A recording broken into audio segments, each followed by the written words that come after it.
नमस्कार, सगरमाथा प्राइम समाचारमा स्वागत छ। म कुलचन्द्र विष्ट। नमस्कार, म वसुधा केसी। सुरुमा प्रमुख समाचार।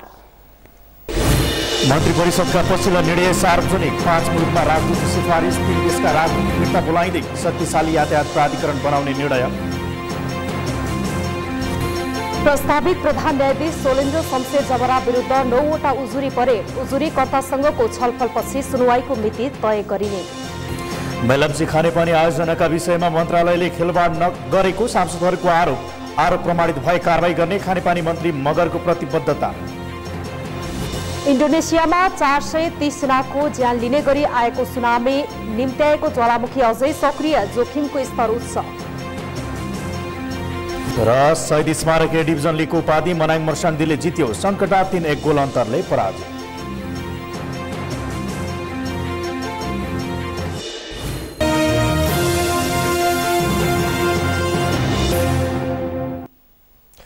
सगरमाथा प्राइम समाचार अब विस्तारमा। सरकारले विभिन्न मुलुकका लागि राजदूतको सिफारिस गरेको छ। मन्त्री परिषदको पछिल्लो निर्णय सार्वजनिक गर्न सिंहदरबारमा आज भएको पत्रकार सम्मेलनमा सरकारका प्रवक्ता एवं सूचना तथा सञ्चार प्रविधि मन्त्री गोकुल बास्कोटाले यसको जानकारी दिनुभएको हो। परराष्ट्र मन्त्रालयका शिष्टाचार महापाल दीपक अधिकारीलाई फ्रान्स, सहसचिवहरू दुर्गाप्रसाद भण्डारीलाई कुवेत, भृगु ढुङ्गानालाई क्यानाडा, सहसचिव मणिप्रसाद भट्टराईलाई संयुक्त राष्ट्रसङ्घको स्थायी प्रतिनिधि र गणेश प्रसाद ढकाललाई थाइल्याण्डका लागि राजदूत नियुक्तिको सिफारिस सरकारले गरेको हो। हाल कार्यरत राजदूतहरूलाई सम्बन्धित मुलुकहरूबाट प्रस्तावित राजदूत नियुक्तिको सहमति प्राप्त नभएसम्म राजदूतका रूपमा कामकाज गरिरहन स्वीकृति दिएको मन्त्री बास्कोटाले जानकारी दिनुभयो। त्यस्तै सरकारले स्पेनमा कार्यरत राजदूत अर्जुन बहादुर सिंह, दक्षिण कोरियामा कार्यरत भरत बायमाझी र बङ्गलादेशमा कार्यरत चोपलाल भूषाललाई 3 साताको तयारी समय दिएर फिर्ता बोलाउने निर्णय गरेको छ। बैठकले सरकारी लगानीमा 300वटा विद्युतीय बस किन्ने पनि निर्णय गरेको छ। बैठकले शक्तिशाली यातायात प्राधिकरण बनाउने गरी यातायात सम्बन्धी अवधारणा पत्र स्वीकृत गरेको छ। त्यस्तै बैठकले नेपाल र अमेरिका बीच भिसा पारस्परिकता सम्बन्धी प्रस्ताव स्वीकृत गरेको बास्कोटाले जानकारी दिनुभयो। दक्षिण कोरिया, स्पेन अधिराज्य र बङ्गलादेशमा कार्यरत राजदूतहरू, महामहिम राजदूतहरू क्रमशः महामहिम श्री अर्जुन जङ्गबहादुर सिंह, महामहिम श्री भरत बहादुर रायमाझी र महामहिम श्री प्राध्यापक डाक्टर चोपलाल भूषाललाई 3 हप्ताको तयारी दिई फिर्ता बोलाउने निर्णय गरिएको छ। 9. जोखिमयुक्त बस्ती स्थानान्तरण र एकीकृत बस्ती विकास सम्बन्धी कार्यविधि 2075 स्वीकृत गरिएको छ। मन्त्री परिषद बैठकले जोखिमयुक्त बस्ती स्थानान्तरण तथा एकीकृत बस्ती विकास सम्बन्धी कार्यविधि, जनता आवास कार्यक्रम कार्यान्वयन कार्यविधि, सुरक्षित नागरिक आवास कार्यविधि र समपूरक अनुदान सम्बन्धी कार्यविधि पारित गरेको छ। झापाको चन्द्रगढी विमानस्थलको विस्तार तथा स्तर उन्नतिका लागि थप जग्गा प्राप्त गर्ने प्रस्ताव पनि पारित गरेको छ। प्रधान न्यायाधीशमा प्रस्तावित सोलेन्द्र शमशेर जबरा विरुद्ध 9वटा उजुरी परेका छन्। संसदीय सुनवाई विशेष समितिको आज सिंहदरबारमा बसेको बैठकमा जबरा विरुद्ध परेका उजुरी अध्ययनका लागि समितिका सदस्यहरूलाई वितरण गरियो। बैठकले शुक्रबार अपराह्न 3 बजे उजुरीकर्ताहरूलाई छलफलका लागि बोलाउने भएको छ। उजुरीकर्तासँगको छलफलपछि प्रधान न्यायाधीशमा प्रस्तावित जबराको सुनवाईको मिति तय गर्ने निर्णय गरिएको समितिका सभापति लक्ष्मणलाल कडाले जानकारी दिनुभयो। 13 गते 3 बजे उजुरीकर्तालाई समिति समक्ष आमन्त्रण गर्ने, 15 गते सुनवाई गर्ने। सचिवालयले यसलाई मजबुर लेखेर कार्यतालिका तयार गरेर समिति सचिवालयलाई निर्देशन। संवैधानिक परिषदले यही पुस 17 गतेबाट प्रधान न्यायाधीश ओमप्रकाश मिश्रले अवकाश पाउने भएपछि सर्वोच्च अदालतका न्यायाधीश जबरालाई प्रधान न्यायाधीशमा सिफारिस गरेको थियो। संसदीय सुनवाई विशेष समितिले अनुमोदन गरेपछि प्रधान न्यायाधीशमा प्रस्तावित जबरालाई राष्ट्रपतिले नियुक्त गर्ने संवैधानिक व्यवस्था छ। सांसदहरूले मेलम्ची खानेपानी आयोजनाका विषयमा खानेपानी मन्त्रालयले खेलवाड गरेको भन्दै चर्को आलोचना गरेका छन्। सिंहदरबारमा आज बसेको प्रतिनिधि सभा अन्तर्गतको विकास तथा प्रविधि समितिको बैठकमा सांसदहरूले मेलम्ची खानेपानी आयोजनाको विद्यमान अवस्था बारे छलफल गर्दै खानेपानी आयोजनाका विषयमा खानेपानी मन्त्रालयले खेलवाड गरेको आरोप लगाएका हुन्। अहिले यहाँ चाहिँ त्यो ठेकेदार नभागेको भए पानी आउने स्थिति थिएन। इटालियन कम्पनी सिएमसी नभएको पानी आउने स्थिति त थिएन र अहिले पनि फुली स्पिडमा काम गर्ने भने कति समय लाग्छ भन्ने कुरा त्यो अन्यलकै विषय छ। धेरै कामहरू गर्न बाँकी छ। विवाद पहिले पनि भएको थियो। यो विवाद निरूपणको लागि विवाद निरूपण बोर्ड गठन भएको छ र त्यो बोर्डले के भनेको छ भने कार्तिक 9 गते नै पुस 1 गते भित्र 36 करोड रुपैयाँ भुक्तानी गर्न निर्देशन दिएको छ। तर निरूपण बोर्डको निर्देशन अनुसार कार्तिक 19 गते नै सचिव र कार्यकारी निर्देशकलाई ठेकेदार कम्पनीले बिल पेश गर्दाखेरि पनि त्यसको सुनवाई गरेको छैन। एउटा प्रश्न योजना बन्नु पर्यो र अब कति अवधिमा के उपायद्वारा कस्तो विकल्पद्वारा हामी अगाडि बढेर योजना पुरा गर्न सक्छौँ त त्यो कुराको बारेमा मन्त्रालयले समितिलाई चाहिँ नि स्पष्ट रूपले बताउन सक्नु पर्यो। सांसदहरूले उठाएका प्रश्नको जवाफ दिँदै खानेपानी मन्त्री बिना मगरले सिएमसी कम्पनीसँग कमिसन मागिएको आरोपबारे प्रमाण पाए सफल गर्नलाई कारबाही गर्ने दृढता व्यक्त गर्नुभयो। मन्त्री मगरले सिएमसी कम्पनीलाई भुक्तानी दिनुपर्ने रकम दिन सरकारले कुनै कन्जुसाई नगरेको बरु कम्पनीकै बैंक खाता रोक्का भएका कारण भुक्तानीमा कठिनाई भएको बताउनुभयो।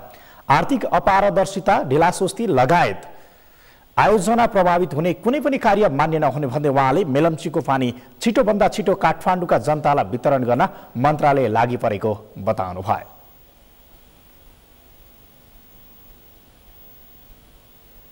हामी सरकार पक्षले मात्र समय तोक्न मिल्दैन अहिले, किनकि दोस्रो पक्ष ठेक्का कम्पनीवाला अझै हाम्रो औपचारिक छलफलमा आइसकेको छैन। उनीहरू क्रिसमस मनाउनको लागि जनवरीसम्ममा आउने गरेर उनीहरू आफ्ना देश फर्किएका छन्। उनीहरू सहित बसेर हामी एउटा निचोड निकाल्नेछौँ र त्यो निकालिएको निचोडमा त्यति धेरै फेरबदल हुने छैन। छलफलपछि बैठकले सिएमसी कम्पनीलाई कामका लागि पुनः फिर्ता बोलाउँदा पनि काम गर्न नसक्ने अवस्था देखिए विकल्पको खोजी गर्न मन्त्रालयलाई निर्देशन दिएको छ। त्यस्तै बैठकले मेलम्ची आयोजनालाई समयमै सम्पन्न गरी खानेपानी वितरण गर्न निर्देशन दिएको छ। मेलम्ची आयोजनाको प्रयोजनका लागि प्रयोगमा आएका सवारी साधनको दुरुपयोग भएको भन्दै सवारी साधनको विवरण समितिमा पेश गर्दै अतिरिक्त प्रयोगमा आएका सवारी साधन मन्त्रालयमा फिर्ता ल्याउन पनि समितिले निर्देशन दिएको छ। मौजूदा अवस्थामा रहेको नागरिकता ऐन 2020लाई संशोधन गर्न सरकारले संसदमा पेश गरेको विधेयकमाथि संसदको राज्य व्यवस्था समितिमा दफावार छलफल जारी छ। नयाँ कानुन कस्तो बनाउने भन्ने विषयमा समितिले सरकारवालासँग छलफल गरिरहेको छ। नागरिकता ऐनमा रहेका केही व्यवस्था पुरानै रहे पनि केही व्यवस्था भने संशोधन हुने भएको छ। अमृतराज काफ्लेको रिपोर्ट। संसदको अघिल्लो अधिवेशनमा सरकारले संसदमा पेश गरेको नागरिकता संशोधन विधेयकमाथि संसदमा सैद्धान्तिक छलफल सकेर दफावार छलफलका लागि राज्य व्यवस्था समितिमा पठाइएको विधेयकमाथि छलफल जारी छ। दफावार छलफलकै क्रममा सरकारवालासँग समितिले छलफल गरिरहेको छ। नेपालीसँग बिहे गर्ने वा विदेशीसँग बिहे गर्ने नेपालीको हकमा कसरी नागरिकता दिने भन्ने सवालमा मधेस केन्द्रित दल र प्रमुख दल बीचमा एकै खालको धारणा बनिसकेको छैन।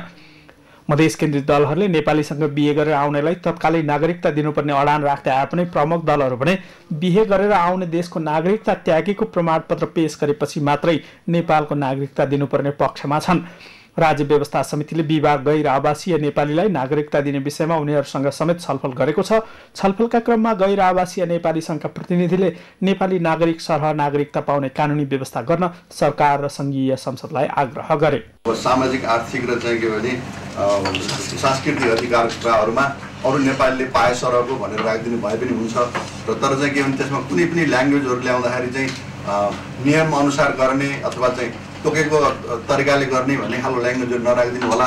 किनभने हामीहरूलाई चाहिँ के भने फेरि विभिन्न किसिमको मन्त्रालयमा जानुपर्ने हुनसक्छ। एउटा सानो नागरिकताको चाहिँ कुरा आउँदाखेरि भन्दाखेरि तपाईँले प्रष्ट तरिकाले सक्नुहुन्छ भने जति सक्दो सजिलो नघुमाउने खालको तरिकाले गरिदिनु हो भने बेटर होला भन्ने हाम्रो रिक्वेस्ट छ। तर राजनीतिक अधिकार सहितको नागरिकता गैर आवासीय नेपालीलाई दिन संविधानले नै नमिल्ने बताएका प्रमुख दलका नेताहरूले गैर आवासीय नेपालीलाई सम्बन्धित देशकै नेपाली दूतावासबाट नागरिकता लिन पाउने व्यवस्था गर्न भने सकारात्मक देखिएका छन्। यो नागरिकता लिनका निमित्त यहाँ आउनै पर्छ, त्यति बेला आए पनि लामो समय यहाँ बस्नु परोस् भन्ने कुरा होला।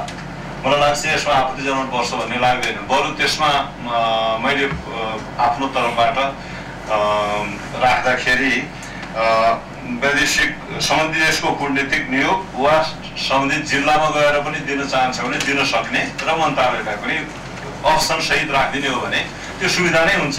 राजनीतिक अधिकारका सन्दर्भमा त स्पष्ट छ कि राजनीतिक अधिकार यहाँहरूले पनि माग्नु भएको छैन र आजको परिस्थितिमा त्यो राजनीतिक अधिकार अर्को देशको सिटिजन लिइसकेको अवस्थामा अहिले हामीले त्यो दिने अवस्था पनि रहन्न। तर आर्थिक सामाजिक सांस्कृतिक अधिकारसँग नागरिक अधिकार कहीँ न कहीँ जोडिएको हुन्छ, आबद्धता हुन्छ। अब यस्तो परिस्थितिमा आर्थिक सामाजिक सांस्कृतिक अधिकारलाई निर्वाध रूपमा प्रयोग गर्न सक्ने गरी संविधानमा जुन स्पिड छ, यदि ठ्याक्कै सरकारका तर्फबाट ड्राफ्ट विधेयक आउँदाखेरि राजनीतिक अधिकार बाहेकको आर्थिक सामाजिक सांस्कृतिक अधिकार सहितको गैर आवासीय नेपाली नागरिकताको प्रमाणपत्र भनेर भनेको छ। संशोधन विधेयकमा गैर आवासीय नेपालीहरूको आर्थिक सामाजिक तथा सांस्कृतिक अधिकार हुने गरी नेपाली नागरिकताको प्रमाणपत्र वितरण गर्ने प्रस्ताव गरिएको छ। संसदको राज्य व्यवस्था समितिले सम्बन्धित पक्षहरूसँगको छलफल सकेर केही दिनभित्रै विधेयकमाथिको दफावार छलफल सकी संसदमा लैजाने तयारी गरेको छ। सगरमाथा टेलिभिजनका लागि क्यामेरामा केशव तिमिल सिन्हाका साथमा अमृतराज काफले, काठमाडौँ।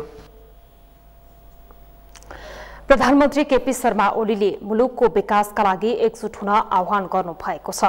आज काठमाडौँमा धरहरा पुनर्निर्माणको शिलान्यास गर्दै प्रधानमन्त्री ओलीले सरकार मुलुकको विकासको अभियानमा अघि बढेको भन्दै एकजुट हुन आह्वान गर्नु भएको हो। प्रधानमन्त्री ओलीले पहिलेको जस्तै धरहरा बनाउन नसके पनि उस्तै तर बलियो धरहरा बनाइने भन्दै वातावरण स्वच्छ राख्दै धरहरा निर्माण कार्य अघि बढाउन निर्देशन दिनुभयो।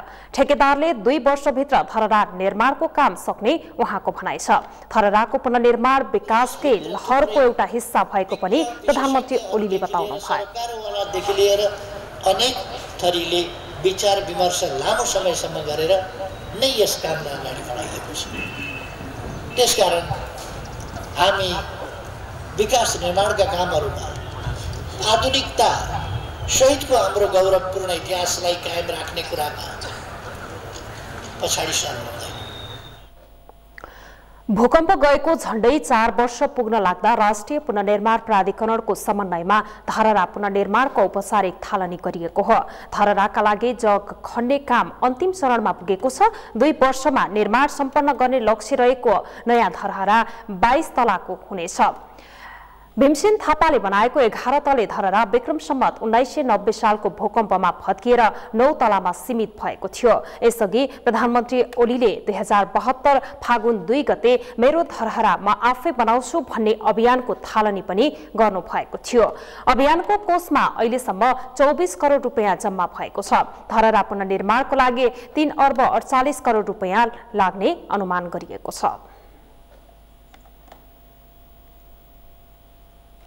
यसै सन्दर्भमा सगरमाथा जनबोलीमा आज हामीले सर्वसाधारणलाई सोधेका थियौं, धरहरा ढलेको झण्डै 4 वर्ष पुग्न लाग्दा समेत पुनर्निर्माण हुन नसक्नुलाई के भन्नुहुन्छ? हेरौं उनीहरूको भनाई उनीहरूकै शैलीमा।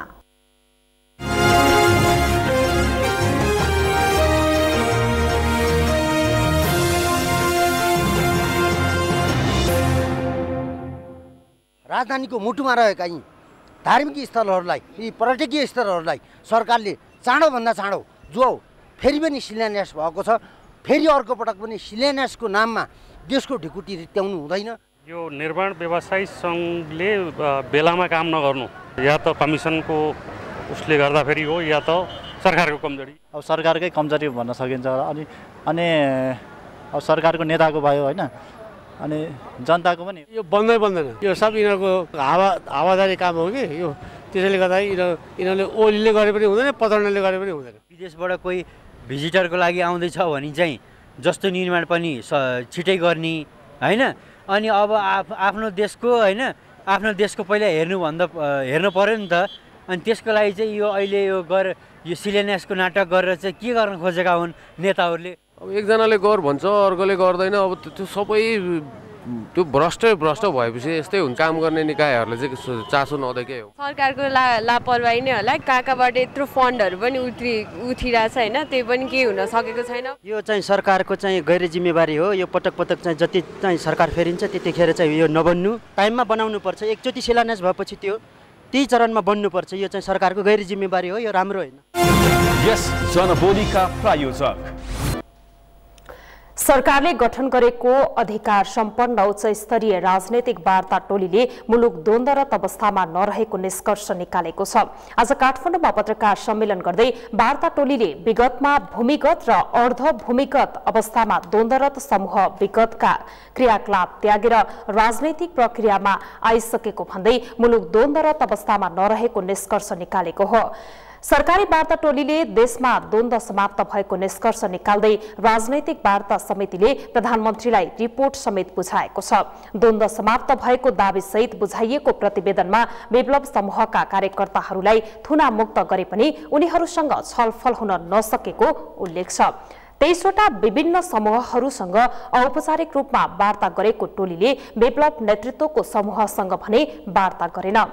वार्ता टोलीका संयोजक सोमप्रसाद पाण्डेले विप्लव नेतृत्वका नेता कार्यकर्तासँग छलफल भए पनि उनीहरूले औपचारिक वार्ताप्रति चासो नदेखाएको बताउनुभयो। संयोजक पाण्डेले द्वन्द्व र 23 सशस्त्र समूहसँग वार्ता भएको जानकारी दिँदै तीमध्ये 3 समूहले हतियार बुझाएको जानकारी दिनुभयो। माग गर्छौं भनेर पटक पटक ती समूहले माग गरिरहेको अवस्था थियो। त्यसकारण चाहिँ हामीलाई दिएको टिवारमा के थियो भने पहिलो टिवार भनेको विगतका वार्ता टोलीले गरेको सहमति सम्झौताहरू कार्यान्वयन गर्नको निम्ति के कस्तो अवस्था छ त्यसको प्रतिवेदन तयार गरेर नेपाल सरकारलाई टुङ्गो लगाउनको निम्ति प्रतिवेदन तयार गर्ने भन्ने पहिलो हाम्रो चाहिँ जिम्मेवारी थियो।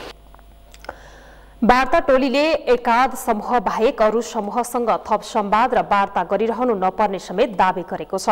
वार्ता टोलीले वार्ता भएका समूहका नेता कार्यकर्तामाथि लागेका 279वटा मुद्दा फिर्ता लिन सकिने सुझाव दिएको छ। गत भदौ 8 गते मन्त्री परिषदको बैठकले सांसद सोमप्रसाद पाण्डेको नेतृत्वमा अधिकार सम्पन्न उच्च स्तरीय राजनैतिक वार्ता टोली गठन गरेको थियो। समाचारमा अब एकैछिन विश्रामपछि चिसो बढेसँगै काठमाडौँ उपत्यकाको तापक्रम घट्ने क्रम जारी। हिमपात र वर्षाको सम्भावना नरहेको मौसम पूर्वानुमान महाशाखाको भनाई।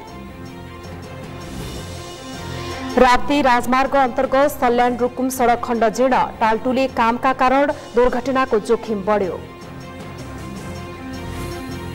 र इन्डोनेसियामा 430 जनाको ज्यान लिने गरी आएको सुनामीले निम्त्याएको ज्वालामुखी अझै सक्रिय, जोखिमको स्तर उच्च।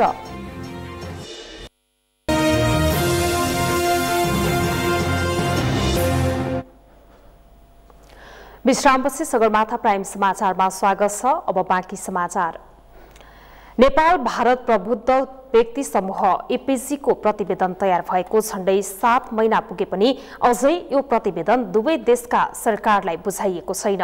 एपीजी को प्रतिवेदन यसअघि नै बुझाइने भनिएको भए पनि भारत सकारात्मक नहुँदा यो प्रतिवेदन नै असफल हुने टीका टिप्पणी हुन थालेको छ। बाबुराम तिमल सिन्हाको रिपोर्ट। वर्तमान सरकारका प्रधानमन्त्री केपी शर्मा ओली र भारतीय प्रधानमन्त्री नरेन्द्र मोदीको अगुवाईमा गठन भएको नेपाल भारत प्रबुद्ध व्यक्ति समूह इपीजीले तयार पारेको प्रतिवेदन अझै बुझाइएको छैन। इपीजीको प्रतिवेदन गत असारमा तयार भए पनि भारतीय पक्षले प्रतिवेदन बुझ्नमा आवश्यक चासो नदेखाउँदा यो प्रतिवेदनको भविष्य नै अन्यलमा परेको छ। यो बीचमा यता कता टीका टिप्पणी निस्केका छन्, तर हामीले हेर्नुपर्ने र समूहको हिसाबबाट त हामीले त यसको गठनको प्रक्रिया, गठनको यसले पाएको टर्म्स अफ रेफरेन्स, कार्यदक्षताको परिधिदेखि लिएर त्यही कुरा हो। हामी आफूले पाएको म्यान्डेटलाई अब पूर्ण रूप दिएका छौँ। भएका टीका टिप्पणी त यो गम्भीर विषय हो। यता राजनीतिक जानकारहरूले पनि सरकारले भाषणमा नेपाल र भारत बीचको सम्बन्ध राम्रो भएको भनेर प्रचार मात्र गरेको, तर यथार्थमा भारतले नेपाललाई त्यस अनुसारको व्यवहार नगरेको बताउँछन्। विभिन्न कारणहरू हुन सक्छन् हेर्नुहोस् कूटनीतिमा, हैन। अब भन्न त अहिलेको सरकारले भारतसँग असाध्यै निकटतम सम्बन्ध हामीले गाँसेका छौँ भनेको छ, तर यो जुन कुराहरू देखिन्छ त्यसबाट त्यस्तो देखिँदैन फेरि बरु चाहिँ त्यो चाहिँ भन्न सकिन्छ यदि धेरै राम्रो सम्बन्धको भएको भएदेखि इपिजीको रिपोर्टसम्म बुझ्नको निम्ति यस्तो मरी हत्या गर्नुपर्ने के कारण थिएन यो सहज रूपमा चाहिँ जानुपर्ने कुरा हो भन्ने मलाई लाग्छ। नेपालबाट परराष्ट्रविद डाक्टर भेषबहादुर थापा र भारतका तर्फबाट भारतीय जनता पार्टीका नेता भगत सिंह कोश्यारीको संयोजकत्वमा तयार पारेको यो प्रतिवेदनमा दुवै देशसँग सम्बन्धित महत्त्वपूर्ण विषयवस्तु समेटिएका छन्।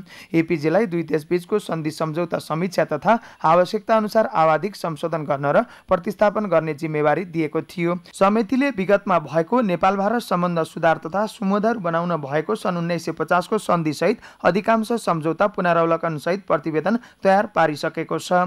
राणा प्रधानमन्त्री मोहन शमशेर र त्यसबेलाका नेपालका लागि भारतीय राजदूत बीच भएको सन्धिलाई नेपालले असमान सन्धिका रूपमा व्याख्या गर्दै आएको छ। दुई राष्ट्रका प्रधानमन्त्रीले दिएको कार्यविधिलाई नै आधार बनाउँदै सोही मान्यता अनुसार छलफल गरी वास्तविकतामा आधारित भएर प्रतिवेदन तयार पारिएको थियो। 2 वर्षको कार्यावधि सहित गठन गरिएको इपिजीको समय असार 20 गते नै सकिएको थियो। खुल्ला सिमाना बन्द नगर्ने तर आवतजावत अनुगमन गर्ने र त्यसका लागि संयन्त्र बनाउन दुवै पक्ष सहमत भएको विषयलाई पनि इपिजीको प्रतिवेदनमा उल्लेख गरिएको छ। तर यो प्रतिवेदन भारतीय प्रधानमन्त्रीलाई पहिला बुझाएपछि मात्रै नेपाली पक्षलाई बुझाउने सहमति गरिएका कारण भारतले आवश्यक चासो नदेखाउँदा यसको भविष्य नै अन्यलमा परेको हो। कार्यव्यस्तताको कारण देखाउँदै भारतीय प्रधानमन्त्री मोदीले समय नदिएको चर्चा हुँदै आएको छ। सगरमाथा टेलिभिजनका लागि क्यामेरामा सन्तोष विके थापाका साथमा बाबुराम तिमिलसिना, काठमाडौँ।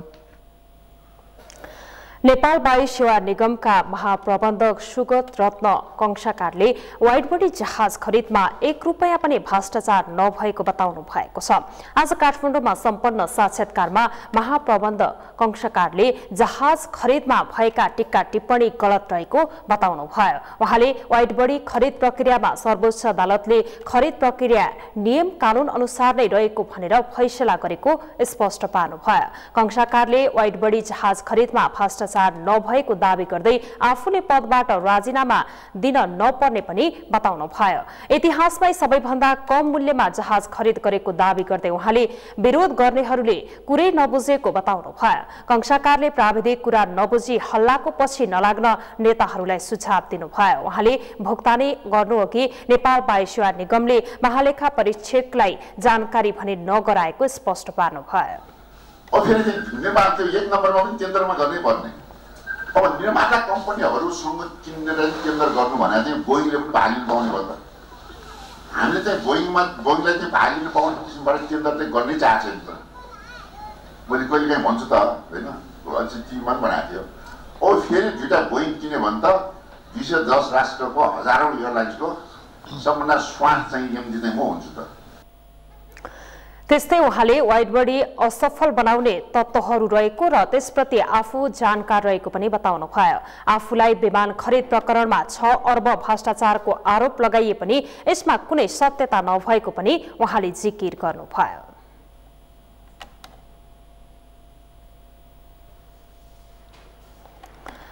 7 दिन अघि 2 डिग्रीसम्म झरेको काठमाडौँ उपत्यकाको तापक्रम क्रमिक रूपमा बढिरहेको छ। तर सिरेटो चल्ने क्रम सुरु भएपछि शुक्रबारबाट पुनः तापक्रम घट्ने मौसमविदहरूले जनाएका छन्। तापक्रम घट्दै गए पनि हिमपात वा वर्षाको सम्भावना भने छैन, तर आकाश खुल्ने सम्भावना पनि छैन। समीक्षा आचार्यको रिपोर्ट। 7 दिन अघि पुस 2 गते 2 डिग्रीसम्म झरेको काठमाडौँ उपत्यकाको तापक्रममा केही सुधार देखिएको छ। तर सिरेटो चल्ने क्रम नरोकिएपछि ठण्डी भने बढेको छ। शुक्रबारदेखि भने तापक्रम पुनः घट्ने भएकाले जाडो बढ्ने मौसम पूर्वानुमान महाशाखाले जनाएको छ। शुक्रबारदेखि नै मुलुकका विभिन्न क्षेत्रमा हिमपात हुने तथा आंशिक वर्षा हुने महाशाखाको आकलन छ। यद्यपि काठमाडौँमा भने हिमपात र वर्षाको पूर्वानुमान गरिएको छैन। हिमपात हुने तत्कालै त्यस्तो छैन। त्यो हुनको लागि विशेष गरेर बादलहरू धेरै चाहिँ आउनुपर्ने हुन्छ। पश्चिम वायुको प्रभावको कारणले त्यस्तो वेस्टर्न डिस्टर्बेन्सहरू केही पनि आएको अवस्था छैन अहिले। उपत्यकाको आकाशमा बादलको प्रभाव घटी बढी हुने र स्थिर नभएका कारण चिसो बढ्ने र घट्ने टुङ्गो नहुने गरेको विभागले जनाएको छ। हिमपात हुने सम्भावना नरहे पनि बिहान र बेलुकाको समयमा हावाको कारण धुलो बढी उड्ने भएकाले बिहानी र साँझको समय बाहिर ननिस्कन विभागले सुझाएको छ। विशेष गरेर अब बिहानको समयमा चाहिँ अलिकति कठाग्रिने चिसो खालको हुन्छ होइन, बालबच्चाहरू अथवा चाहिँ बुढापाकाहरू बिहानको समयमा सकेसम्म बाहिर ननिक्लिने होइन, अलिकति तातो पानीहरू युज गर्नुपर्ने हुन्छ। साथसाथै यस्तो बेलामा चाहिँ अलिकति हावाहुरी चलेन, पानी परेको छैन, लामो समय चाहिँ हिउँदमा मतलब यो विन्टरको टाइममा भनेदेखि यो भ्याली जस्तो ठाउँहरूमा भनौँ न सहरी क्षेत्रहरूमा चाहिँ प्रदूषणहरू ट्राफिक पल्युसनले कारणले गर्दा विभिन्न उद्योग धन्दाको कारणले गर्दाखेरि प्रदूषण हुनसक्छ। त्यो भावनाले वायु प्रदूषण कारणबाट पनि अब हामीले रुगा खोकीहरू लाग्ने हुनसक्छ। त्यस भावनाले यस्तो बेलामा सकेसम्म बाहिर ननिक्लिने होइन, बरु दिउँसो घाम लागेको बेलामा मात्रै निक्लिने। बुधबार न्यूनतम 4.5 डिग्री सेल्सियस मापन गरिएको उपत्यकाको तापक्रम बिहीबार न्यूनतम 5.5 डिग्री मापन गरिएको छ। डिसेम्बर र जनवरीलाई जाडोको मुख्य समय मानिने नेपालको आकाश खुल्न फेब्रुअरीसम्म कुर्नुपर्ने विज्ञहरूले जनाएका छन्। चिकित्सकहरूले भने मौसममा भएको फेरबदल अनुसार खानपानमा ध्यान दिन सुझाएका छन्। सगरमाथा टेलिभिजनका लागि क्यामेरामा विकल श्रेष्ठको साथमा समीक्षा आचार्य, काठमाडौँ। राप्ती राजमार्ग अन्तर्गत सल्यान रुकुम सडक खण्ड जीर्ण बन्दै गएको छ। यो सडक खण्डको रुकुम खण्ड केही समय अघि टालटुल गरिए पनि पुनः उस्तै समस्या देखिएको छ। नाम मात्रको कालोपत्रे र टालटुले कामले सडक धुलाम्मे मात्र होइन दुर्घटना समेत बढ्दै गएका छन्। रुकुमबाट मेघराज खड्काको रिपोर्ट। राप्ती राजमार्गको सल्यान रुकुम खण्ड कतै खाल्डा खुल्डी त कतै कालोपत्रे उक्किएर धुलाम्मे छ। कतिपय स्थानमा बर्सातमा गएको पहिरो समेत पन्छाइएको छैन। यस क्षेत्रको मुख्य तथा व्यस्त मानिने यो सडक व्यवस्थित नहुँदा सर्वसाधारण आजित छन्। उसै पनि साँगुरो र बेहाल सडकमा मन लाग्दी पार्किङ गरिँदा दुर्घटनाको जोखिम बढेको छ। यहाँको पार्किङको समस्या जहाँ ती पार्किङ गर्नाले पहिलो यात्रामा समस्या परेको छ र सडक नजिकै रहेका तिनी ढेब्रीहरूमा तिनी ससाना तिनी पसलहरूमा पनि त्यो पार्किङले समस्या बनाएको छ। पार्किङले गर्दा विशेष गरी चाहिँ पैदल यात्रुहरूमा चाहिँ आवत गर्नेमा समस्या देखियो। व्यवस्थापन चाहिँ सम्बन्धित निकायले यहाँको चाहिँ मुस्को नगरपालिकाले थप व्यवस्थित गर्दै पार्किङ व्यवस्थित गर्दै पैदल यात्रुहरूलाई सहज हुन्थ्यो र गाडीहरू पनि आवत जावतमा सहज हुन्थ्यो। अझ रुकुम खण्ड त अस्तव्यस्त छ। झुल्टेना, सिमरतु र सोलाबाङमाथि सदरमुकाम आसपाससम्म सडक अवस्था नाजुक छ। विक्रमसम्म 2059 सालमा निर्माण भएको यो सडक 5 वर्ष अघि कालोपत्रे गरिएको थियो। 1 वर्ष अघि बिग्रिएको ठाउँ टालटुल समेत गरियो, तर सडक मर्मतलाई निरन्तरता नदिने सडक डिभिजनको प्रवृत्तिले समस्या भएको नगर प्रतिनिधिहरू बताउँछन्। ताकेता गरिएको छ। एक नगरपालिका नै जिम्मेवारी हुन्छ, छिटो छरितो त्यो काम चाहिँ सम्पन्न गरिदिनु पर्यो भनेर मैले भनिराखेको अवस्था हो र अब केही काम सुरु गरेको त देखिएको। अस्तव्यस्त अवस्थामा पुगेको यही सडकका कारण दुर्घटना पनि बढ्दै गएका छन्। साँगुरो सडक, चालकको लापरवाही, थोत्रा गाडीसँगै यातायातमा सिन्डिकेट प्रणालीका कारण दुर्घटना बढेको जिल्ला ट्राफिक प्रहरी कार्यालय रुकुमले जनाएको छ। कार्यालयका अनुसार 3 वर्षमा यो सडक खण्डमा 127 वटा दुर्घटना भएका छन्। त्यसअघि 2063 सालमा भान्टा खोलामा गाडी दुर्घटना हुँदा 3 दर्जन भन्दा बढीको मृत्यु भएको थियो। केही दिन अघि मात्रै पनि यही सडक खण्डमा शैक्षिक भ्रमणका लागि दाङबाट आएको एक शिक्षालयको गाडी दुर्घटना हुँदा 23 जनाको मृत्यु भएको थियो। यसै कारण आम मानिसहरू भनिरहेका छन् राप्ती राजमार्गको सल्यान रुकुम खण्ड दुर्घटनाको पासो बनिरहेछ। सगरमाथा टेलिभिजनका लागि रुकुमबाट मेघराज खड्काको रिपोर्ट। डडेलधुरा स्थित अमरगढी नगरपालिकाले अव्यवस्थित रूपमा खोलिएका ग्यारेजलाई व्यवस्थापन गर्न संयुक्त ग्यारेज निर्माणको काम सुरु गरेको छ। सडक किनारमा रहेका अव्यवस्थित ग्यारेजले नगरको सुन्दरता बिगारेको तथा दुर्घटनाको जोखिम बढाएको भन्दै संयुक्त ग्यारेज बनाउन लागि हो। डडेलधुराबाट हर्कचन्दको रिपोर्ट। सुदूरपश्चिमका पहाडी जिल्लाको ट्रान्जिट पोइन्ट मानिने डडेलधुराको अमरगढी नगरपालिका क्षेत्रमा जथाभावी खोलिएका ग्यारेजले कुरूप छ। यति मात्र होइन, मनलाग्दी खोलिएका यिनै ग्यारेजका कारण दुर्घटनाको जोखिम समेत उच्च भएपछि नगरपालिकाले अहिले संयुक्त ग्यारेज निर्माणको अगुवाई गरेको छ। नगरपालिकाले 10 लाख रुपैयाँ लागतमा 1 नम्बर ओडाको ढुन्डुनेमा संयुक्त ग्यारेज निर्माण प्रक्रिया अघि बढाएको छ। मूलत खास गरी बजार व्यवस्थापनसँग जोडिएको विषयवस्तु हो, जुन अहिले हाम्रा यो गाडी यातायातका साधनहरू निर्माण गर्ने वर्कसपहरू छन्, यो यत्रतत्र छरिएर रहेको अवस्थामा छन्। यसले गर्दा सवारी आवागमनमा डिस्टर्ब भइरहेको छ, ट्राफिक जाम भइरहेको छ र बजारमा दुर्घटनाहरू निम्तिन सक्ने सम्भावना छ। सडक किनारमा खोलिएका ग्यारेजले सवारी साधन मर्म सम्हार पनि सडकमै गर्न थालेपछि दुर्घटनाको जोखिम बढ्दै गएको थियो। ग्यारेज निर्माणपछि भने त्यस्तो जोखिम हट्ने अपेक्षा गरिएको छ। सडकमा धेरै दुर्घटना कम हुन्छ, जथाभावी लथालिङ्ग गाडीहरू पार्किङ गर्ने होइन, अनि सडक फोहोर गर्ने, सबैलाई डिस्टर्ब गर्ने। ग्यारेज निर्माण सम्पन्न भएमा नगरको सुन्दरता समेत वृद्धि हुनेछ। यस अलावा जथाभावी फालिएको फोहोर व्यवस्थापनमा समेत सहयोग पुग्नेछ। नगरपालिकाकै लगानी निर्माण थालेको ग्यारेजले स्थानीयलाई रोजगारीको अवसर समेत प्रदान गर्ने ठानिएको छ। दुर्घटनाबाट न्यूनीकरण हुन्छ र स्थानीय जनता जो यहाँ उपभोक्ता छन्, जो उपभोग गरिरहेका छन्, त्यो स्थानीय जनतालाई सहजीकरण व्यापार व्यवसाय गर्नका लागि र कुनै पनि नेपाल सरकारको मुखदर्शी नभएर आफ्नै वडाको स्वामित्वमा रहेको भूभागलाई आफन्तमा भावना लिएर रोजगारका अवसरहरू, दोकान खोल्न सक्ने, ग्यारेज व्यवस्थापन गर्न सक्ने, समग्रमा अमरगढी नगरपालिकाको नै एउटा ठुलो बृहत्तर योजना बनाएर यसलाई ठुलो बनाउने भनेपछि। तर नाफाका लागि सडक किनारमै खोलिएका ग्यारेज नगरपालिकाले निर्माण गरेको संयुक्त ग्यारेजमा सहजै जालान् भन्नेमा चाहिँ शङ्का उब्जिएको छ। सगरमाथा टेलिभिजनका लागि डडेलधुराबाट हर्कचन्दको रिपोर्ट। स्वर्गका राजा मानिने भगवान इन्द्रको महिमासँग जोडिन्छ काठमाडौँको चन्द्रगिरीमा अवस्थित इन्द्रदह, जहाँ इन्द्र, इन्द्रायणी, नारायणका मन्दिर समेत स्थापित छन्। धार्मिक दृष्टिले महत्त्वपूर्ण यो क्षेत्र नेपाल एकीकरणका अभियानका नायक तत्कालीन राजा पृथ्वीनारायण शाहका एक महत्त्वपूर्ण सारथी काजी कालु पाण्डेको समाधि स्थलको रूपमा समेत चिनिन्छ। तर धार्मिक र ऐतिहासिक महत्त्वसँग जोडिएको इन्द्रदह अहिले पानीविहीन छ। सोनी शाहीको रिपोर्ट। यो हो इन्द्रदह। काठमाडौँ उपत्यकाबाट करिब 13 किलोमिटर उत्तर पश्चिममा पर्ने यो स्थानमा वर्षौनी इन्द्र जात्राको भोलिपल्ट अर्थात् भाद्र शुक्ल पूर्णिमाका दिन स्नानका लागि मेला लाग्ने गर्दछ। पौराणिक कालमा इन्द्रदेव यही दहमा आएर स्नान गरी स्वर्ग गएको धार्मिक विश्वास छ। यही विश्वासका आधारमा हरेक वर्ष श्रद्धालु भक्तजनहरू इन्द्र स्नानका लागि आउने गर्दछन्। वातावरणीय दृष्टिकोणले समेत उपयुक्त रहेको यो क्षेत्र नेपालका प्रमुख 100 पर्यटकीय भ्रमण स्थल मध्येमा पर्दछ।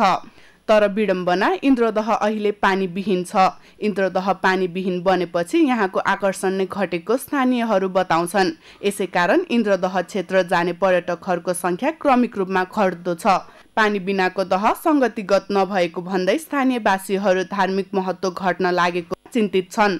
पानीले गर्दाखेरि समस्या छ हामीलाई। हेर्नु, यसो सानोतिनो पसल राखेर यसो केही गरौँ होइन, व्यापार बिजनेस गरौँ भने नि छैन। हेर्नु, अब त्यहाँ माथिबाट अब सरकारबाट सहयोग पनि धेरै आएन, अलिअलि आउँछ। हेर्नु, टाकटुको गऱ्यो सकिन्छ, त्यतिकै गर्नु केही पनि पाइआएन। कसैको नि ध्यान छैन भनौँ भनेदेखि। अब ध्यान त छ भन्दै हुनुहुन्छ, खै कहिले हुने हो थाहा छैन। अहिलेसम्म पानी रोकेन हो। पानी भइदिएपछि सबै थरी हुन्थ्यो, पानी नभएर केही पनि भएन। हेर्नु, करिब 200 रोपनीको परिसरमा इन्द्र, इन्द्रायणी तथा नारायण मन्दिर समेत छन्, जहाँ बासुकीनागको ढुङ्गे मूर्ति समेत देख्न सकिन्छ। चन्द्रगिरी नगरपालिकाका अनुसार यस क्षेत्रको विकासका लागि पूर्वाधार निर्माण जरुरी छ, जसका लागि नगरपालिका लगायतका संस्थाहरूले लाखौं खर्च समेत गरिसकेका छन्। तर घना वन जङ्गल फडानी र बस्तीहरू बढ्न थालेपछि इन्द्रदहको पानी सुकेको हो। यसको व्यवस्थाका लागि अन्य कुनै विकल्प नभएपछि अहिले इन्द्रदहमा चिसापानी, माता तीर्थकुण्ड लगायतका वरिपरि रहेका मुहानबाट पानी ल्याउने गरिएको छ। त्यहाँको चाहिँ रुख बोट बिरुवाहरू चाहिँ अब काट्ने र अर्को चाहिँ बस्तीहरू बढी विकास हुँदै गयो।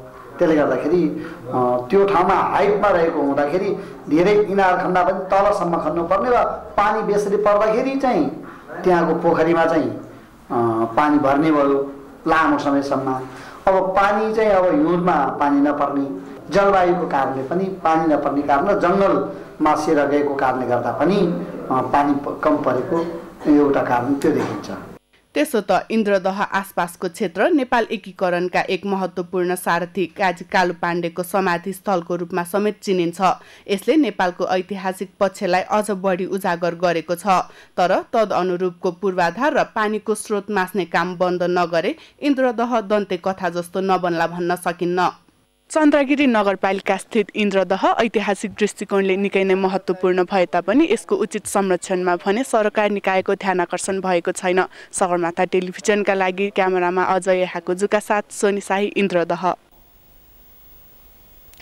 समाचारमा पुनः एकैछिन विश्रामपछि इन्डोनेसियामा 430 जनाको ज्यान लिने गरी आएको सुनामीले निम्ति आएको ज्वालामुखी अझै सक्रिय, जोखिमको स्तर उच्च। र शहीद स्मारक ए डिभिजन लिगको उपाधि मनाङ मर्साङदीले जित्यो, 3-1 गोल अन्तरले सङ्कटा पराजित।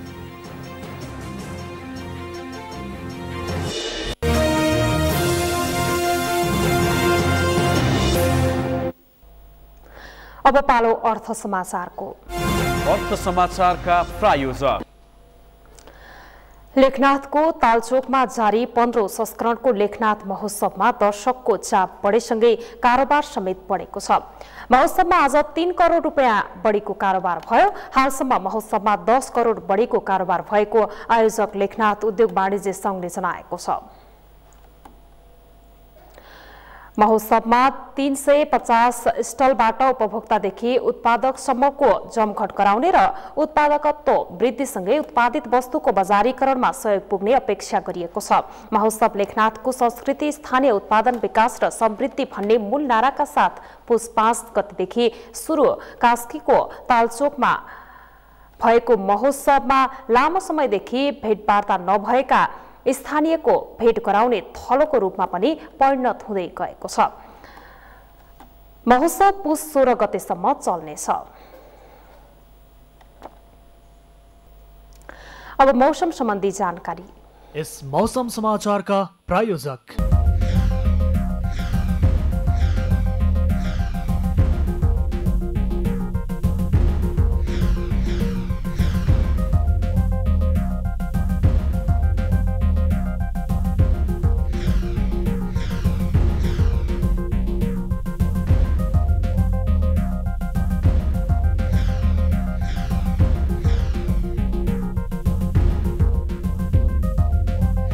मौसम समाचारका प्रायोजक। यो सँगै हामी समाचारको अन्त्यमा छौं। अन्त्यमा प्रमुख समाचार पुनः एकपटक। मन्त्री परिषदका पछिल्ला निर्णय सार्वजनिक। 5 मुलुकमा राजदूत सिफारिस। 3 देशका राजदूत फिर्ता बोलाइँदै शक्तिशाली यातायात प्राधिकरण बनाउने निर्णय। प्रस्तावित प्रधान न्यायाधीश सोलेन्द्र शमशेर जबरा विरुद्ध 9 वटा उजुरी परे। उजुरीकर्तासँगको छलफलपछि सुनवाईको मिति तय गरिने। मेलम्ची खानेपानी आयोजनाका विषयमा मन्त्रालयले खेलवाड गरेको सांसदहरूको आरोप प्रमाणित भए कारवाही गर्ने खानेपानी मन्त्री मगरको प्रतिबद्धता। इन्डोनेसियामा 430 जनाको ज्यान लिने गरी आएको सुनामीले निम्त्याएको ज्वालामुखी अझै सक्रिय, जोखिमको स्तर उच्च। र शहीद स्मारक ए डिभिजन लिगको उपाधि मनाङ मर्साङदीले जित्यो, सङ्कटा 3-1 गोल अन्तरले पराजित।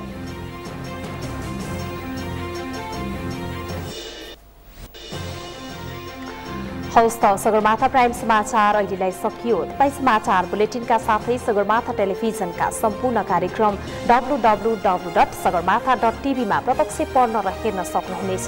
साथै युट्युबमा youtube.com/sagarmatha TV नेपालमा पनि हेर्न सक्नुहुनेछ। मोबाइलमा प्ले स्टोर तथा एप स्टोरमा गई सगरमाथा TV एप डाउनलोड गरेर पनि हामीलाई प्रत्यक्ष हेर्न सक्नुहुनेछ। साथै तपाईँ हामीलाई फेसबुकमा facebook.com/stv नेपालमा फलो गर्न सक्नुहुनेछ। समाचारको शिखर, नेपालको गौरव, नेपालको पहिलो न्युज च्यानल सगरमाथा टेलिभिजन हेर्दै गर्नुहोला। नमस्कार।